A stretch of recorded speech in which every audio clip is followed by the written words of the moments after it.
If you want to take your training to the next level, what you need to make sure that you are doing is putting your favorite stocks on your list to review every day, both stocks and ETFs. Many times when you're picking those, I encourage people, pick an industry or two with which you are familiar. If you happen to work in the heating and air conditioning business, then you may look at companies that sell products in that area. You might also look at manufacturers of the items, components that go into that, refrigeration companies, companies that produce heating elements, you name it. All those kind of considerations are important, something that you're actually involved in. That can give you not insider information, but insight information. That is understanding that this industry may be having problems. This industry may be doing very well. I give you opportunities to go long, to go short.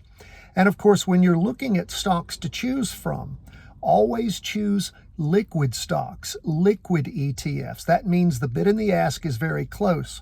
I also recommend looking at stocks that have options on them and that those options are also liquid. And again, you determine liquidity by how close the bid and the ask are. That is, what does it cost to buy it? What does it cost to sell it?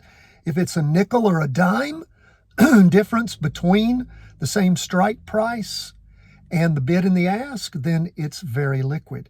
If it's not, if it's a couple of $3 on a $20 stock, then you don't have a liquid option there. So if you can pick something else, do it. Now, you can just pick stocks and ETFs just to buy and go long on.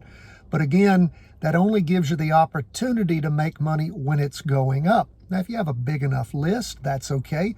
It means more work every day, not a lot of work. You just have to click through that list and you have to see, do you have a weekly vertical crossover, a 2-day recross? What's going on? How are things developing? That's all right. And of course, as we move more and more to potential recession, that again may be the only opportunities you're going to find are shorting opportunities. So keeping in mind the potential of either inverse funds, if it's an ETF, say like 20-year bonds, that would be TBF, or if it's an inverse fund on something like the NASDAQ 100, PSQ, or SH on the S&P 500, those are inverse ETFs. They move in the opposite direction of the underlying ETF. And again, it allows you to go short without having to buy a put. Now, what does that mean? Well, those potentially have issues such as high fees, and again, it's recalculated typically on a daily basis. So if it goes up 2% one day and goes down 2% the next day, it goes down 2% the next day from the new high. So again, you have to be careful because it can compound your losses. So you just need to, practice trade that to make sure you understand it and are comfortable with it. And again, as you start getting good, you can buy some fractional shares, see how that works for you, and then just pay attention.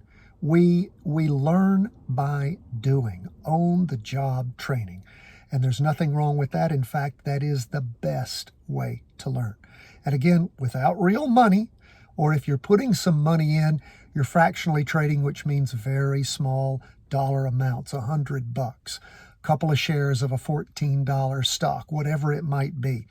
Again, making sure that you learn those little nuanced things like when to enter a trade, when to get out of a trade, how you actually go through the process of opening your trade, closing your trade, putting in your good till canceled sell order at 20% up and out on an option, or 2% up and out on a stock, or double the average true range, whatever it might be.